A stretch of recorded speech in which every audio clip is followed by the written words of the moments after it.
প্রিয় বন্ধুরা, কতগুলো বানর হেঁটে যাচ্ছে দেখতে পাচ্ছেন। বানর এক প্রকার স্তন্যপায়ী প্রাণী। বানর বুদ্ধিমান ও সামাজিক জন্তু।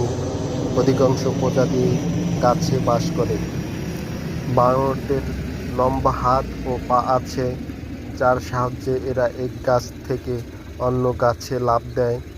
যেসব বানরদের লম্বা লেজ আছে, তারা তাদের লম্বা লেজ দিয়ে গাছে ঝুলে থাকতে পারে। বানরদের দেহ লোমে আবৃত, উষ্ণ রক্তের প্রাণী, হৃৎপিণ্ড 4 প্রকোষ্ঠ বিশিষ্ট। বানর খাদ্যের জন্য মানুষকে আক্রমণ করে, তাই তো বানর থেকে সাবধান থাকতে হবে। বানরের কাছে কোনো খাবার খাওয়া যাবে না ও খাবার বহন করা যাবে না, তাহলে তারা আক্রমণ করতে পারে। সুন্দরবনে প্রায়